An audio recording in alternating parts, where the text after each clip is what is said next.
A Michele Mendes, minha amiga há bastante tempo, psicoterapeuta, hipnóloga, trabalha com psicanálise, e o tema de hoje é relacionamentos. Então a gente vai ver terapia de casais, quando vale a pena investir, quando vale a pena, não adianta mais, né, Michele? Então, porque as pessoas acabam não recebendo um manual para isso, né? E a ideia, como é que é a dinâmica do programa, Michele? Por que é vozes da minha cabeça? Uma coisa assim, esquizofrênica, né? Mas na verdade o que é? A ideia é trazer as dúvidas da população em geral, o pensamento comum, aquilo que as pessoas têm ideia, isso é assim, isso é assado. E aí eu sempre trago alguém que trabalha na área, que tem know-how, como se diz, para dizer, não, isso é verdade, isso está certo em parte, não, isso é só um mito, né? Isso é lenda. Então, com base nesse tema e com essa finalidade, dizer assim, tá, mas como é que é a terapia de casal? A terapia de casal vão sentar os dois juntos lá, em frente ao terapeuta, e aí vão ficar batendo boca, como é que é esse negócio, né?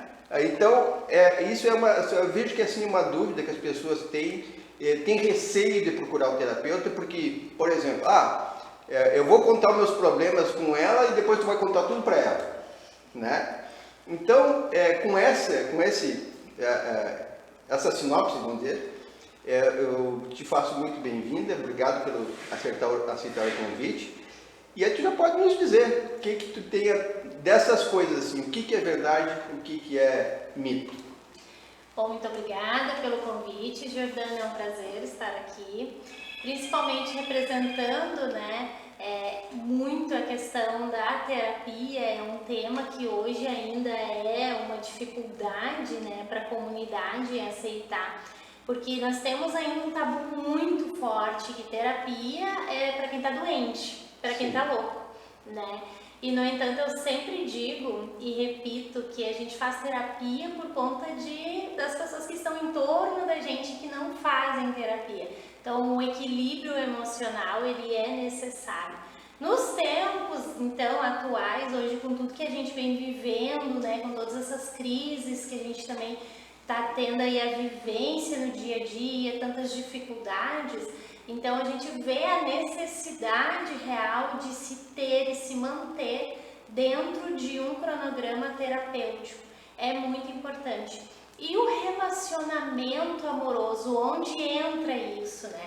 O relacionamento amoroso, ele é fundamental ter sim um acompanhamento terapêutico, mesmo quando o casal está em lua de mel, como a gente costuma dizer, né? Porque o equilíbrio emocional, ele é necessário principalmente para essa fase onde o casal está num relacionamento muito bem equilibrado, justamente para compreender que quando tiver alguma dificuldade, seja da parte de um ou do outro, eles tenham ali habilidade para lidar com aquela situação, aquela dificuldade, né? Então, quando um casal vem até mim para fazer todo esse acompanhamento, é possível sim acontecer alguns atritos, divergências, claro, mas ninguém briga. Ninguém saiu na mão. Não, ainda não. Então, o que acontece é que quando iniciamos todo esse tratamento, eu coloco algumas regras. Então, assim, respeitar o tempo de cada um falar, compreender e acolher a dor também do parceiro, da parceira, porque aquele momento ali é a visão dela, é a visão dele, então nós temos que acolher, compreender o que eu posso fazer para melhorar isso tudo. Né? O papel do terapeuta acaba sendo um mediador, né? Porque muitas vezes na relação do casal, a tendência é que um dos dois seja dominante, né? E acaba se sobrepondo ao outro. E aí o terapeuta vai dizer, não, só um pouquinho, agora tu deixa o outro falar, porque, né? Mas nós vimos no caminho falando a respeito também de pessoas que engrenam no relacionamento eu tenho um amigo que em 16 dias estava casado. Rápido. Né? E se eu não me engano, olha, não quero mentir, mas parece que já tinha um teste positivo de gravidez. Olha! A coisa foi assim. Que bom! E aí, só que eu tenho uma coisa, e aí tu vai me confirmar ou não, de que tem uma diferença entre, no relacionamento amoroso, entre aquele momento da paixão e aquele amor que é o duradouro, que é perene. Sim. Por quê? Quando se está envolvido na paixão, é como se fosse assim, algo que encobre as diferenças, que encobre os defeitos, né? E tudo é lindo e maravilhoso. E daí no dia a dia, essa proteção vai diminuindo e aí começam a aparecer as arestas, começam a aparecer as pontas, começam a descobrir que deixa a toalha em cima da mesa, da cama, né? A toalha molhada em cima da cama. Então, aí começam a surgir as diferenças da convivência e tal. Quando o casal se aproxima nesse afã de morar junto, de casar e tal, para mim, nesse momento que é uma paixão, talvez logo adiante ali descubram que não tem a afinidade que precisam para ter um relacionamento duradouro. Sim, porque pulou etapas, né? O início de um relacionamento, ele tem que ser vivido de acordo com o que de fato é todo um cronograma. Então, quando tu pula uma etapa, vamos dizer, tu conheceu a pessoa hoje, daqui 15 dias como teu amigo, foi morar junto. Esse casamento, ele tá com os dias contados? Vai acabar porque tu pulou a etapa? Não, porque existem pessoas que têm ali, vamos dizer, uma certa forma de lidar com os relacionamentos, onde tem mais facilidade de ter um jogo de cintura, de compreender, de ter uma troca, uma negociação, como eu sempre digo. Então, dentro da relação, é sim um jogo de equilíbrio. Então, imagina que tu tem uma balança na tua frente e essa balança ela não pode pender para nenhum lado. O relacionamento amoroso, literalmente, ele é uma balança. Então, cada vez que tu tem ali dentro de um relacionamento, quando tu pula uma etapa, pode ser que tu coloque essa balança pesada. E essa balança pode pesar ali na frente, como pode ser que ela flua também. Quando a gente pula etapas, muito comumente se vê, sim, que ali na frente o casal acaba percebendo algumas questões que não tinha percebido. Por quê? No começo de um relacionamento, e isso vocês também pode ser que percebam que já viveram isso ou até estão vivendo isso, e no começo de uma relação, a gente quer ser a melhor pessoa do mundo. Sim. Porque a gente quer seduzir, nós queremos encantar. Conquistar. Então é tudo aquela coisa assim, é o melhor que tu tem, tu vai... Um esforço. Nossa, é a melhor unha, o melhor cabelo, a melhor roupa, o melhor sorriso. É sempre tá tudo bem, eu aceito sempre disposto. Eu aceito todos os teus amigos, a tua mãe tóxica, eu aceito tudo. Mãe tóxica é boa, hein? Então assim, aceita tudo, mas também não entrega tudo. Então o que acaba acontecendo? A gente leva o relacionamento literalmente para um nível de fantasia.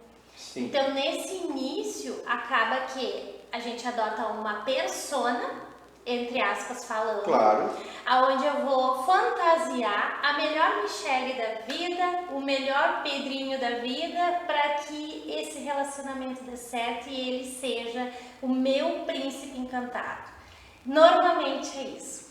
Com o passar da semana, dos meses, isso não tem como ser sustentado. Não sustenta a personagem. Não sustenta, exatamente. Então, o que acaba acontecendo? Eu vou cansar de aguentar tua mãe, porque ela não vai bater com a minha personalidade. Mãezinha, não é contigo, não se preocupa. Não, mães, não são com vocês. É só um exemplo. Então, eu não vou mais querer suportar o teu futebol toda semana. Talvez aquele teu amigo que vem te visitar frequentemente. Então, Coisas assim que antes era super comum e eu estava super aberta a aceitar, já não estaria mais. Então, aquela máscara, entre aspas, começa a cair. Então, a persona começa a ficar esquecida e começa a vir à tona a real personalidade da pessoa. E é neste ponto que a gente começa a perceber que não conhecemos de fato o parceiro que a gente tem. Por quê? Foi pulado algumas etapas, né? Eu queria conquistar, meu objetivo era conquistar, conquistei. Mas será que é a pessoa que realmente quero ou até mesmo será que é a pessoa que é necessária para a minha vida e para o meu momento atual? Sim. Será que vai de encontro com a minha personalidade? Será que eu estou pronta para ter um relacionamento amoroso? E sustentar um relacionamento amoroso pede muito do equilíbrio da pessoa. Essa é a palavra-chave que eu uso muito. É que a relação para dar certo, né, principalmente quando já apareceram as arestas, né, as diferenças, Sim. cada um tem que ceder um pouco, né? Exato. Então, exato. não adianta eu só pedir para ti que tu faças isso, faça aquilo, atenda os meus anseios, minhas vontades e desejos, e enquanto tu vai te anulando, ou vice-versa. Exato, e é muito comum. Então, o que acaba acontecendo? Aquele que tem a personalidade mais predominante, então ele vai acabar sobrepondo a outra pessoa. Ou a outra pessoa não vai aguentar e vai acabar deixando Sim. a relação, aí começa todo aquele ensejo de briga, ou então acaba acontecendo da pessoa se anular. Sim. E é aí que a gente entra num relacionamento tóxico. No meio da conversa, tu falou uma coisa que me remeteu a outro ponto, que na verdade seria, talvez, depois de todas as pautas, mas me chamou muita atenção, que tu disse o seguinte, aí a pessoa se revela, né? Uhum. E tem um jargão muito conhecido popularmente, né? Olha, tu só vai conhecer a tua mulher quando tu te separar. Sim. Né? Então, já que a gente estava tratando dessa persona, Sim.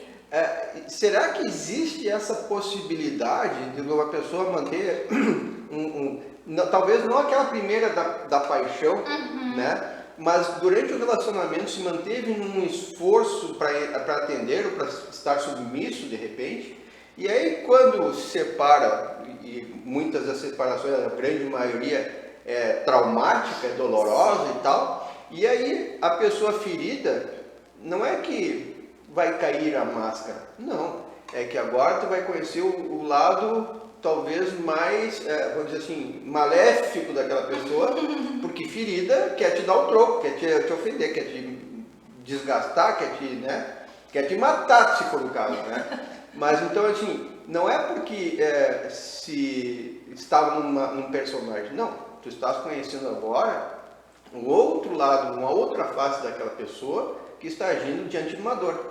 Eu digo sempre assim, o ódio não é o contrário do amor. O ódio é um amor ferido muitas vezes. Uhum. O contrário do amor é indiferença, né? Então, o que tu me diz assim sobre essa questão específica de conhecer a pessoa depois que se separa? Na verdade, não é que tu conhece a pessoa depois que tu separa. Quando tu tá convivendo com uma pessoa, essa pessoa, ela tenta, normalmente, a mulher, ela tenta suprir a necessidade daquela instituição, que é o casamento. Então, é muito comum que a mulher, vou pegar um exemplo como sendo mulher, tá?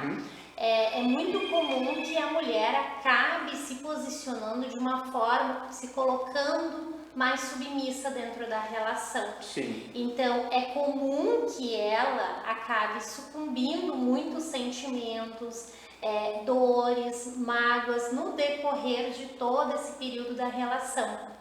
Mas não é que ela se transforma em outra pessoa na separação, mas muitas acabam se revelando, soltando toda aquela dor, e aí ela começa a perceber que estava num relacionamento ou abusivo, um relacionamento onde ela era muito submissa, um relacionamento que ela não tinha oportunidade de conversar, de ser ela mesma, ela não tinha às vezes uma identidade, Então, acontece diversas situações, né? Mas a gente também não pode trazer para uma única situação, né?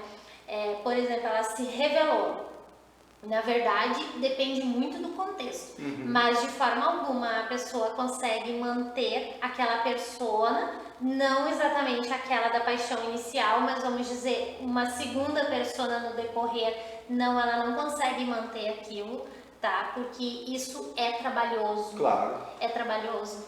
Então é a mesma coisa que tu tentar ficar naquela posição de 4 por horas, tu não consegue sustentar aquilo. Sim. E quando a gente fala de uma relação, a gente está falando de sentimentos e um ser humano.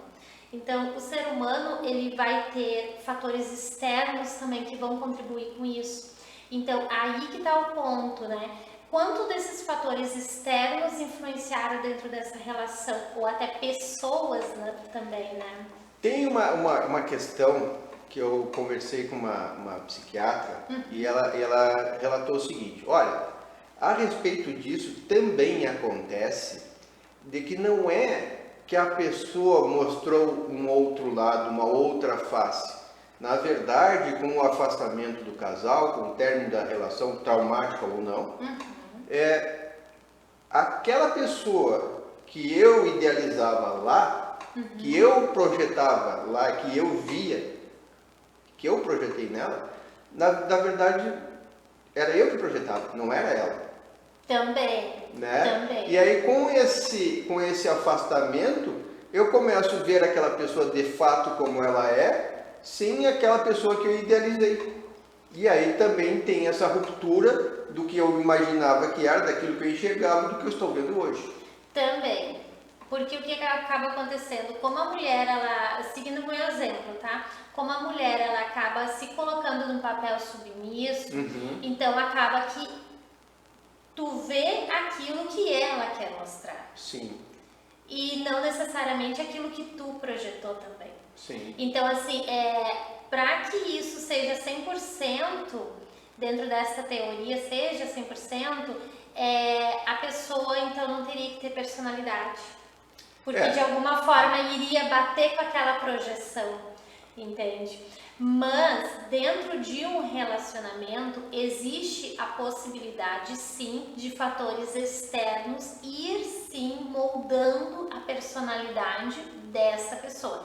Tanto o masculino quanto o feminino da relação. Sim. E com o passar dos anos, vamos dizer, um casamento, né, uma relação que está aí 1, 2, 5, 10 anos, né, em união, é normal, as pessoas vão evoluindo, né, em suas experiências, em suas trajetórias de vida, então elas vão aí caindo numa zona de conforto.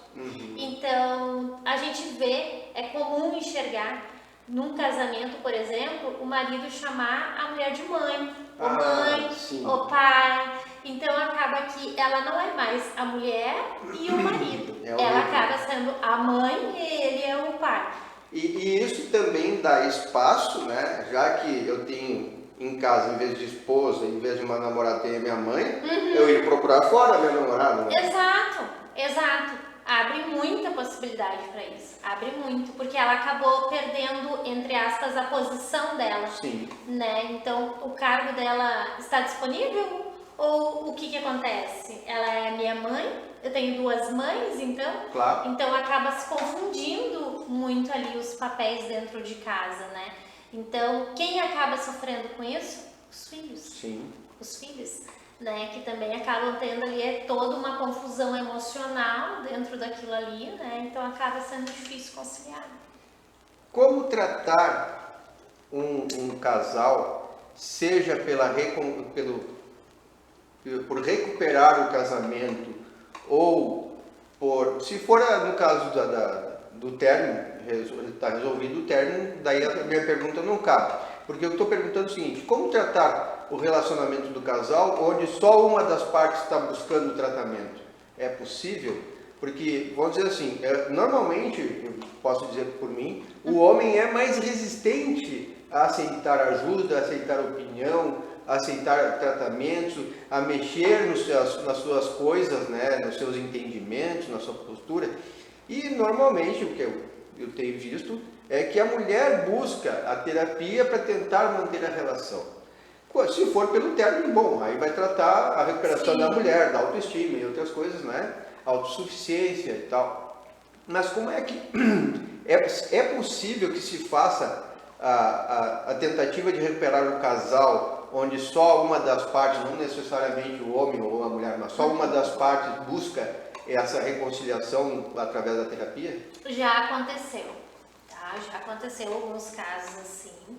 Já tive situações assim. É bastante complicado porque a pessoa ela acaba tendo uma sobrecarga dentro deste tratamento. Porque ela tem que compreender que o parceiro ou a parceira dela não está dentro dessa dinâmica. Então ela acaba tendo que ter uma sobrecarga de compreensão e também gradativamente ir colocando algumas dinâmicas diferentes no cronograma deles para tentar ir moldando algumas posturas do parceiro ou da parceira. É possível?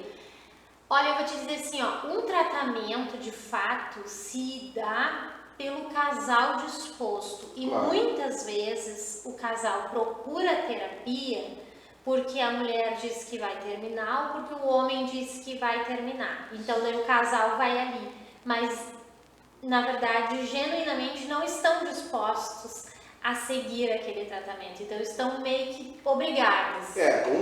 Uma das partes quer e a outra está... Exato, então entra quase na mesma dinâmica de um apenas estar lutando pela relação. Então se só tu tá lutando pela relação, é uma relação que vale a pena? Entende? Então ali começa todo um tratamento, tá? Isso eu digo por mim e minha técnica, tá? Eu acabo fazendo um tratamento mais individual, tá? Mas trazendo uma visão do coletivo também. Então, assim, é possível passar alguns exercícios, algumas dinâmicas, é possível passar uma visão, né, dentro do tratamento, é possível. Mas tu fazer 100% um tratamento de casal, de relacionamento com uma só pessoa, aí não é um tratamento de casal. Sim, é o tratamento de uma das pessoas do casal.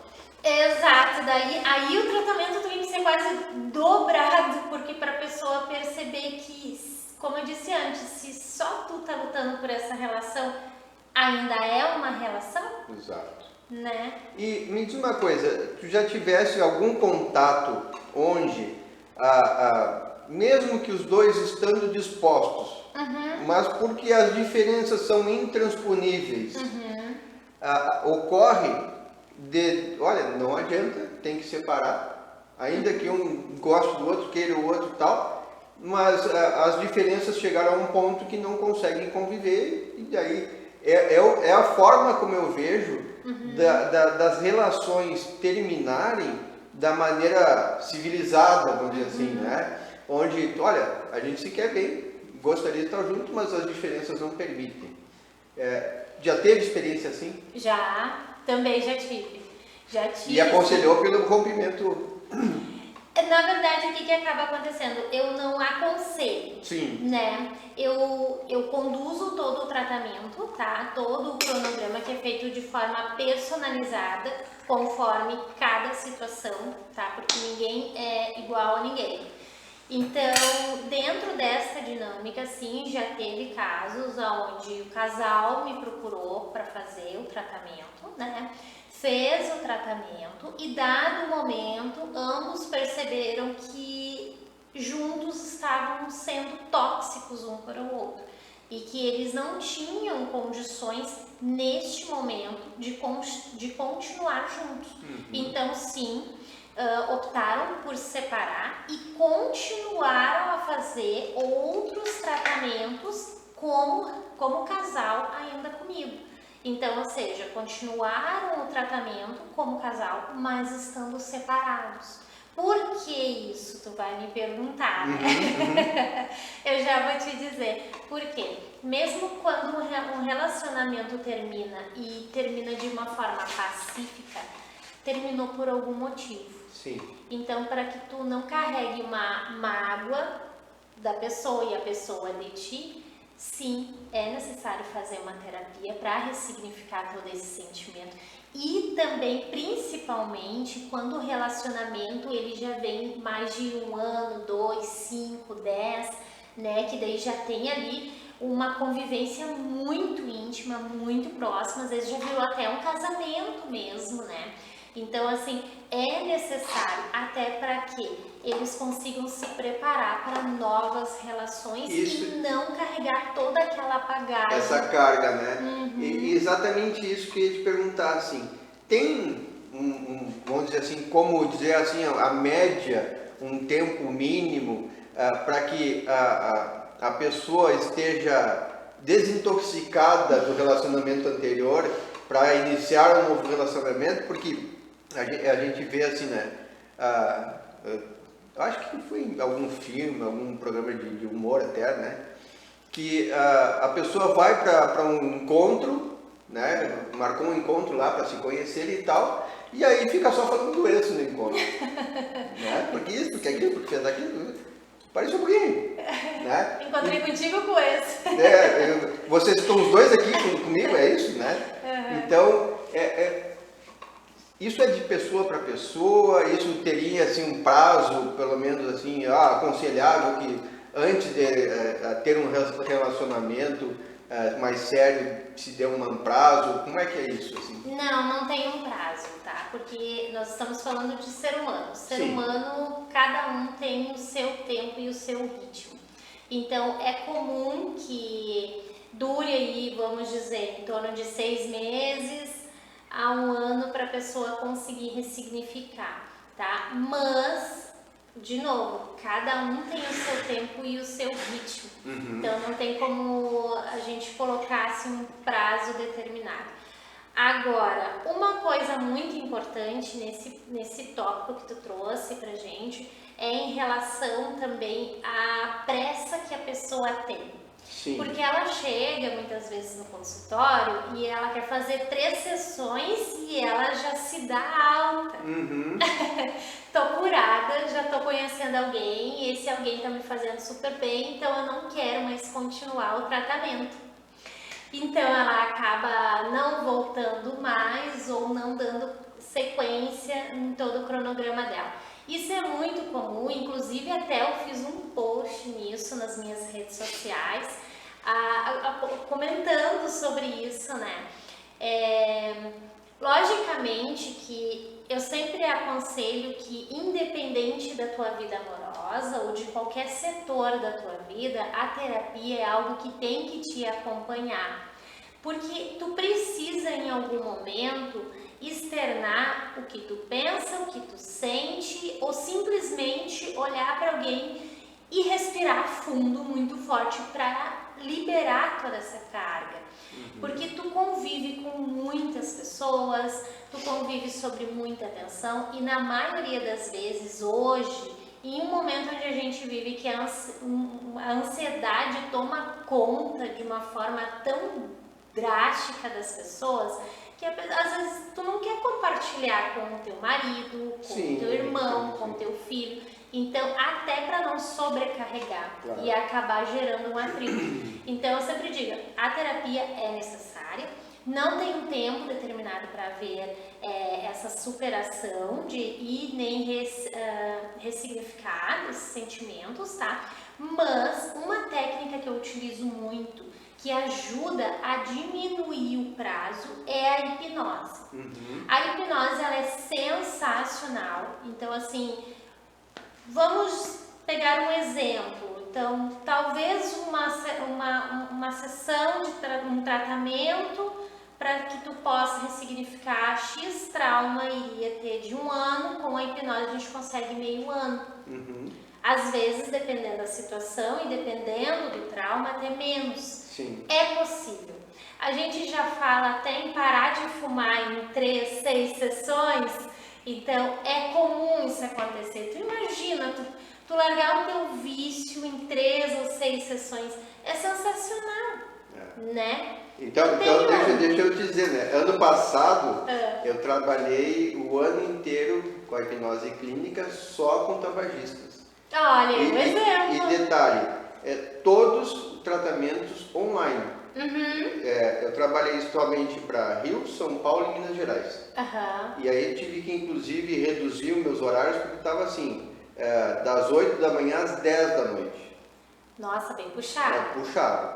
E aí eu digo, não, só um pouquinho, não dá para enlouquecer também. Né? Porque daí tu não entrega qualidade, né? Então, mas foi muito bom e realmente isso está me dizendo assim, de 3 a 6 sessões para parar de fumar. E eu vou aproveitar esse gancho para nós fazermos a divulgação do teu trabalho, né? Então, tu trabalhas tanto com terapia de casal na área da psicanálise, com a hipnose clínica, né?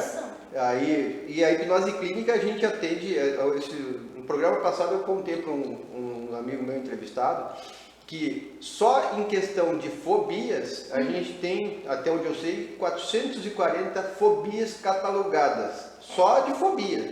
Aranha, altura, escuro, né? E aí nós temos tantas outras coisas, por exemplo, ansiedade, depressão, alguns transtornos de comportamento, a parte da obesidade. Muito. Da obesidade, tu trabalha bastante, né? Sobre a obesidade. Trabalhei bastante. E recentemente eu trabalhei duas técnicas, tanto a bariátrica por hipnose lá com balão gástrico por hipnose, e recentemente eu fiz um outro curso agora do Ozempic hipnótico. Maravilhoso, resultado assim formidável. E aí as pessoas têm resultados assim muito bons. Então, tu quer divulgar teu telefone, teu Insta, o que tu quer divulgar para nós?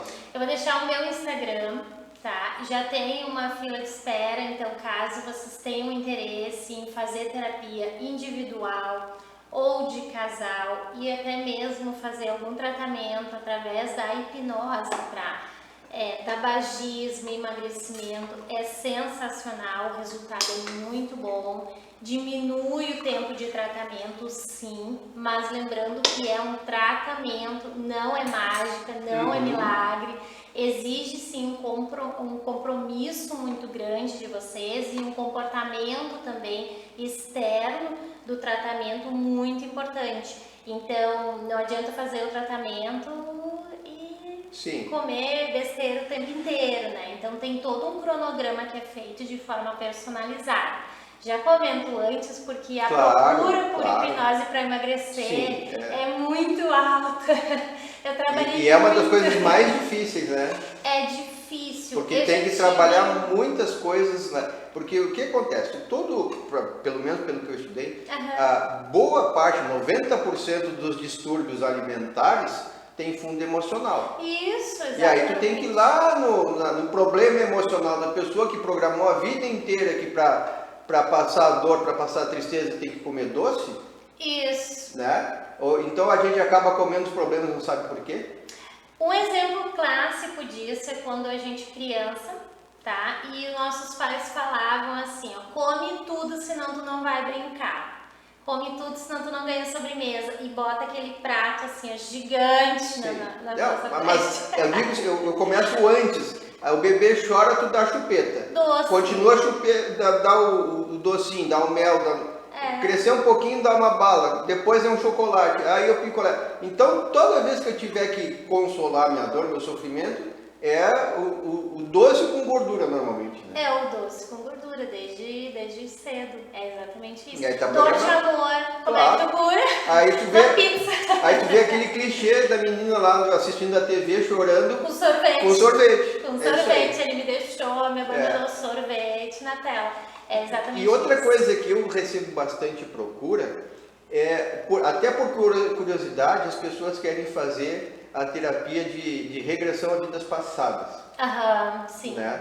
Eu digo, olha, uma coisa é ir buscar talvez um trauma que a gente não localizou até a sua infância, para a gente tentar ver se numa vida passada, para quem acredita, né?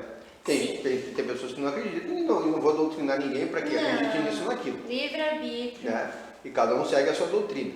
Mas para aqueles que gostam e têm curiosidade, A terapia de vidas passadas é muito interessante, muito interessante.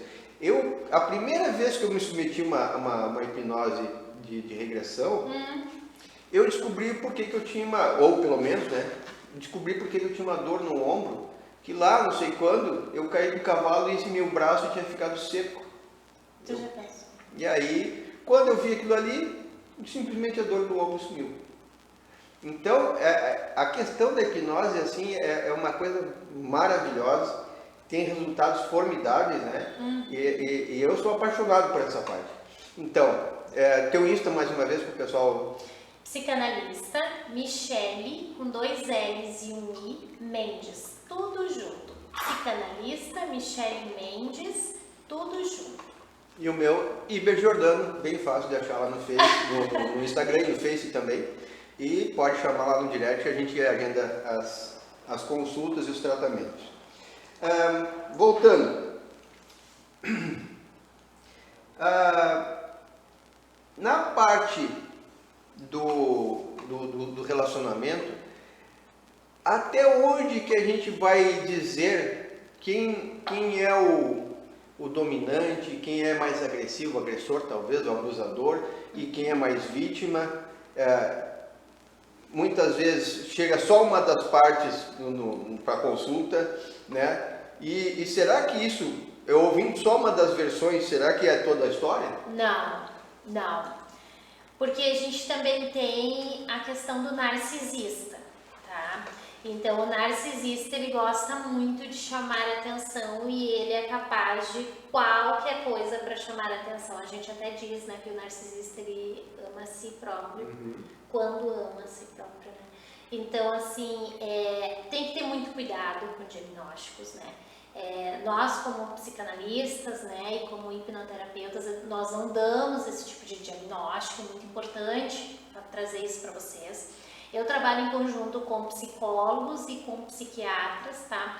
E toda consulta, toda sessão de terapia que o cliente tem comigo, é passado um relatório dessa sessão detalhada para o teu médico, teu psicólogo, teu psiquiatra, caso tu tenha algum acompanhamento, né? Se tu tem um diagnóstico, tu tem que ter algum acompanhamento com eles e a gente trabalha em conjunto. Isso faz total sentido, tá? Porque não tem como tu ter um diagnóstico de um psicanalista ou de um terapeuta, mas tu pode fazer tratamento com Sim, isso. a partir do... Isso é muito bom. O diagnóstico recebido, tu pode tratar lá depois. Entre eles, nós temos ali o transtorno de personalidade borderline, o narcisista que tu falou, e tem um outro transtorno, que eu digo que é o vitimismo, né? Que é o transtorno de personalidade dependente. Sim. Né? Que é a pessoa que tem uma necessidade excessiva de cuidado, que tem a tendência a ser submisso, né? Então, também faz parte de uma característica, de uma personalidade, de um transtorno de personalidade, essa pessoa que muitas vezes tem um problema, né? E a gente percebe que muitas vezes o problema é a vida da pessoa. Se tu resolver aquele problema, ela vai dizer, tá, e agora o que eu faço? Perdeu o sentido da vida. Então, eu tenho um amigo que eu dizia pra ele assim, pô cara, para cada solução que a gente te apresenta, tu apresenta um novo problema. Ele não quer resolver. Não, ele quer atenção.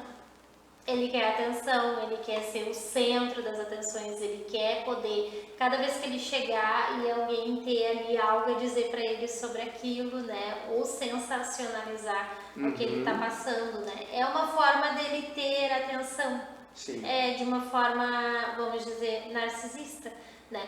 A gente ultimamente está tendo muitos casos de narcisismo em família, não só em relacionamento amoroso, Sim. mas mãe e filho, pai e filho, está tendo muito isso. Então, assim, é necessário ter um certo cuidado, porque às vezes eu encontro diagnósticos que não são exatamente aquilo. Então, eu sempre recomendo, vá mais uma vez, converse de novo, porque como tu mesmo trouxe antes, vamos fazer uma terapia e identificar quem aqui está sendo agressivo. E só uma pessoa veio. Por que só essa pessoa veio? Né? Qual é o papel dessa pessoa dentro da relação? O que de fato está acontecendo? E não consegue, essa pessoa não consegue manter. Vamos supor que essa pessoa esteja se vitimizando Sim. por algum motivo. Já aconteceu casos da pessoa tentar se vitimizar para ganhar um benefício ali, Claro. externamente com a relação.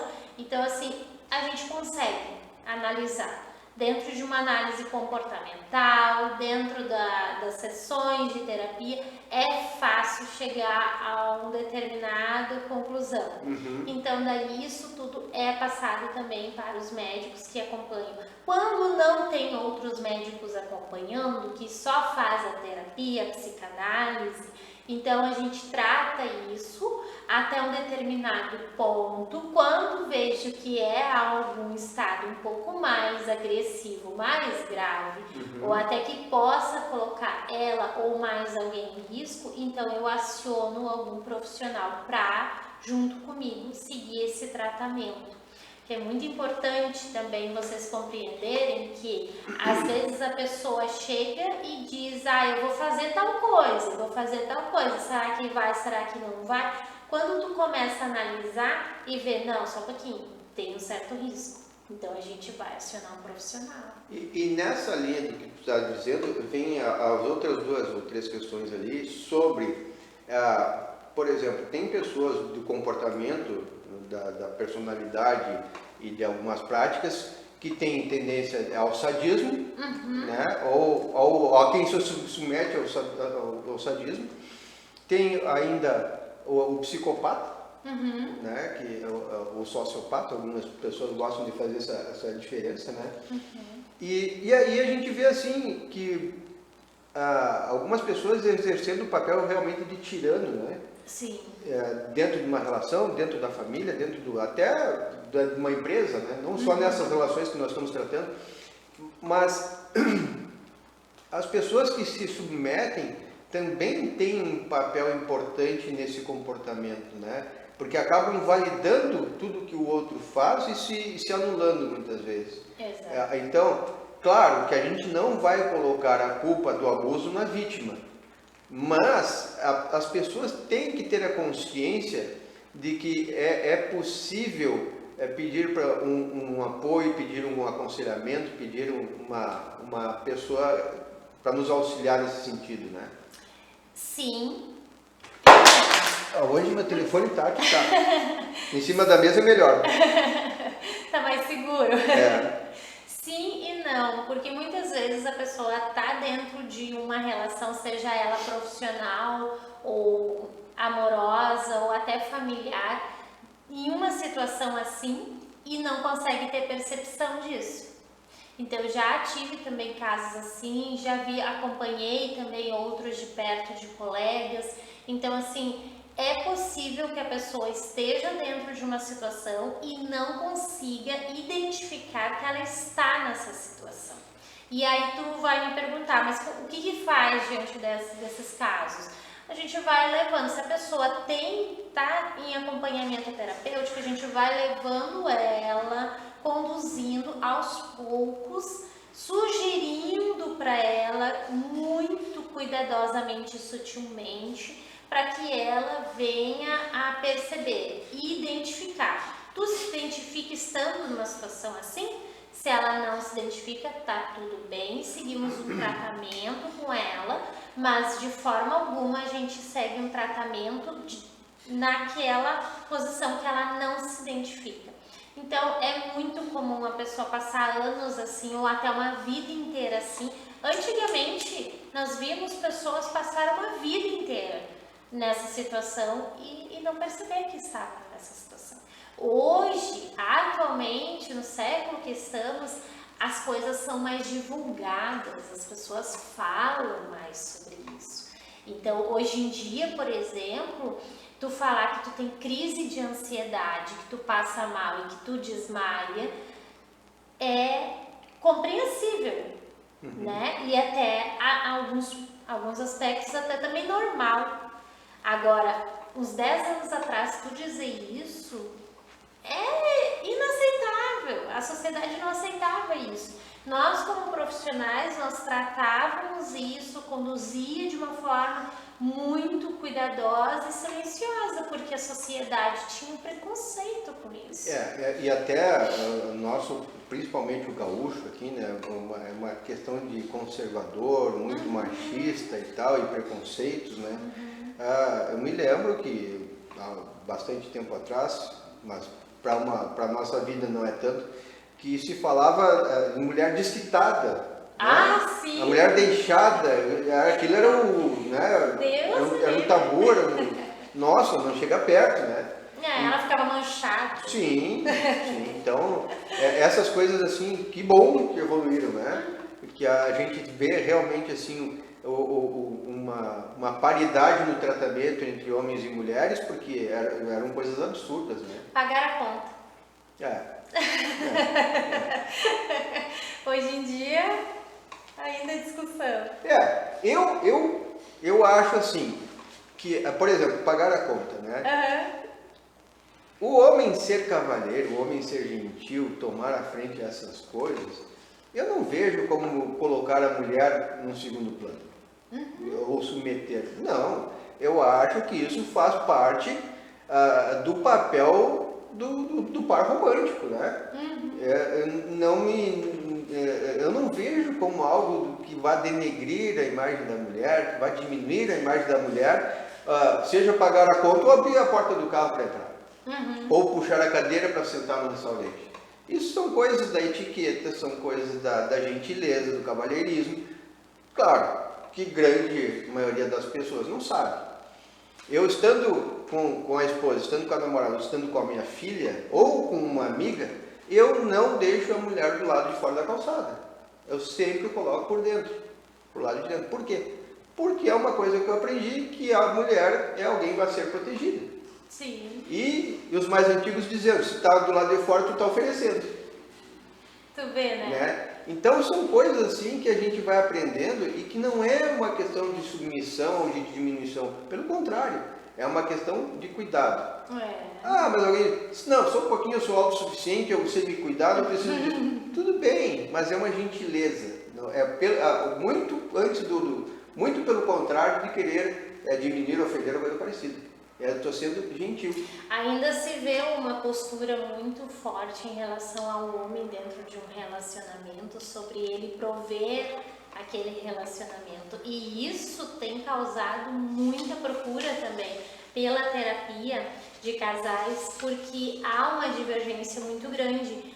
Antigamente, o homem era o provedor da relação e do casamento. Hoje em dia, já se equipara tem essa divisão, mas existem homens que não aceitam e existem mulheres que não aceitam também isso. Então, ali tem uma grande divergência que, em alguns momentos, convém uma postura, uma opinião, e em outros momentos não convém. E essa divergência, sim, faz com que as pessoas acabam procurando a terapia para meio que validar a sua opinião sobre isso. E definitivamente a terapia ela não vai validar a sua opinião. O que vai ser feito é literalmente acompanhar e entender o porquê tu pensa dessa forma. O que tu vai ganhar validando isso? Qual é o benefício disso? O que isso vai trazer para o teu relacionamento? Isso faz tanta diferença assim dentro da tua relação? Ou a paz e o equilíbrio, a saúde emocional de vocês é que é mais valiosa, né? Até que ponto isso tem tanta força, né? Deixa eu ver uma coisa que a gente tem que fazer o dever de casa antes de vir debater, né? Do relacionamento abusivo, eu fui buscar ali um pouco do que está dito em alguns sites da internet, alguns profissionais. Esses pontos aqui é de uma psicóloga, eu até vou ficar devendo os créditos dela, que eu acabei não anotando, mas diz o seguinte, relacionamento abusivo, 10 sinais, né? E aí depois, não sei se tu quer, eu vou te dizer todos, de repente a gente vai em um por um. Né? Então assim, 1, ciúmes excessivo, 2, controle, invasão de privacidade, 4, afastamento de outras pessoas, chantagem ou chantagem com os filhos. 6, a destruição da autoestima e invalidação dos sentimentos. 7, a falta de diálogo sobre o dinheiro. 8, controle financeiro. 9, exigir relação sexual. E 10, ameaças e violência física. Então, dentro do relacionamento abusivo, eu acho que para ser abusivo não precisa ter os 10. Não. Logicamente que não, né? Talvez, um deles talvez não seja o suficiente para dizer que há um relacionamento abusivo, dependendo de qual deles, né? Mas para que se tenha, assim, um quadro de um relacionamento abusivo que precisa de uma atenção, eu acho que os 2 ou 3, pelo menos, desses itens precisariam estar identificados para que se pudesse dizer, tu está vivendo uma relação tóxica, né? Um já é o suficiente, tendo uma intensidade Sim. já frequente, né? Sim. Já é o suficiente. Por exemplo, tu tem um relacionamento e tu chama a pessoa de gorda. Tu diz, ou fica imitando alguns Sim. personagens com ela. Então, assim, isso já é abusivo. Então, isso já demanda tudo aquilo que for faltar o bullying interno. tudo aquilo que for faltar respeito com o teu parceiro, tua parceira, é sim um certo abuso. Sim. Então, assim, tem que ser muito bem cuidado isso. E se você está passando por alguma situação dessas que foi listado, é muito importante você procurar ajuda, porque isso não é aceitável e não é normal. Ciúme excessivo é uma coisa difícil de lidar. Pegar celular do parceiro. Invasão da privacidade, né? O que a gente diz aqui? Invasão da privacidade, ciúme excessivo, controle, invasão da privacidade. Esse aqui eu acho muito importante, né? Que é bem comum de acontecer. É o afastamento das pessoas, de outras pessoas. Isolamento, né? Eu quero para mim e aí, o fulano está dando em cima de ti. Aquela lá é uma fofoqueira, não sei o que, todo mundo, eu vou excluindo a pessoa do convívio daquelas outras pessoas. Então, é uma coisa bastante difícil. É, né? Difícil. E a gente pode dar sequência nesse assunto aqui, até inclusive tem alguns conteúdos sobre isso que vai ser publicado essa semana lá no meu canal. Novamente, se vocês quiserem acessar e acompanhar ou até fazer algum tratamento, está disponível, tá bem? É bem importante isso aqui, muito importante. E a gente vai continuar debatendo isso aqui nas redes. Michele, parece mentira, passou 1 hora. Nossa, muito rápido. Eu fico muito feliz com a tua vinda, eu acho que foi muito gratificante poder debater todas essas coisas, esclarecer para a população em geral. Então, assim, muito obrigado por teres vindo e certamente a gente vai conversar mais sobre outros assuntos depois. Obrigada, estou à disposição, foi um prazer.